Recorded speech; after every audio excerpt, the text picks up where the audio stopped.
Potassium குறைவா இருக்கிறத பத்தி டாக்டர்ஸ் ஏன் இவ்வளவு கவலைப்படுறாங்கன்னு என்னக்காவது யோசிச்சிருக்கீங்களா? நான் உங்களுக்கு இத விளக்குறேன். உங்க இரத்தத்துல பொட்டாசியம் அளவு ஒரு லிட்டருக்கு 3.5 மில்லிக்கு கீழே குறையும் போது அத ஹைப்போலீமியான்னு சொல்றோம். பொட்டாசியம் ஒரு சாதாரணமான விஷயம் இல்ல. அது நரம்பு சிக்னல்களுக்கும் முக்கியமா உங்க இதய துடிப்புக்கும் ரொம்ப அவசியம். சிக்னல் இல்லாம ஒரு டெக்ஸ்ட் மெசேஜ் அனுப்ப முயற்சி பண்ண மாதிரி கற்பனை செஞ்சு பாருங்க. பொட்டாசியம் குறைவா இருக்கும் போது உங்க தசைகளும் நரம்புகளும் அதே குழப்பத்தை உணரும். காரங்க என்ன? டயூரிடிக்ஸ், முக்கியமா லூப் மற்றும் தியாசைட் வகைகள் இதுல முதலிடத்துல இருக்கு.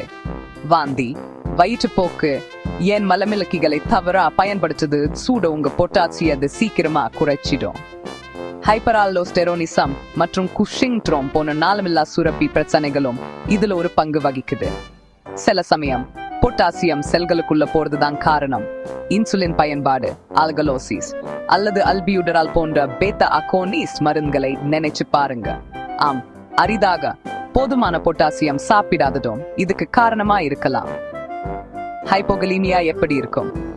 லேசான கேஸ்கள் எந்த அறிகுறியும் இருக்காது, ரொம்ப தந்திரமானது. ஆனா மிதமான அல்லது கடுமையானதா இருந்தா உங்களுக்கு தசை பிடிப்பு, சோர்வு, மலச்சிக்கல் அல்லது ஆபத்தான இதய துடிப்பு மாற்றங்கள் சூடு ஏற்படலாம். இசிஜில அந்த கிளாசிக் யூ அலைகள், தட்டையான டி அலைகள் மற்றும் எஸ்டி டிப்ரெஷனை பாருங்க. மோசமான நிலையில வென்ட்ரிகுலர் டாக்ரிகார்டியா போன உயிருக்கு ஆபத்தான அரித்மியாக்கள் ஏற்படும் அபாயம் இருக்கு. அப்போ இதுக்கு என்ன தீர்வு?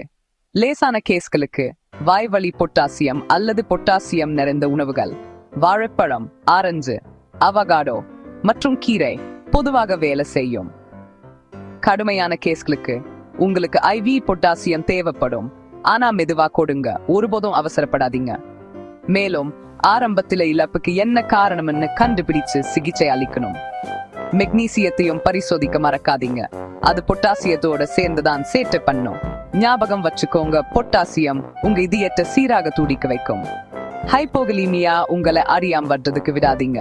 அதை கண்டுபிடிங்க, சிகிச்சை அளிங்க, உங்க நோயாளிகளை பாதுகாப்பா வச்சுக்கோங்க.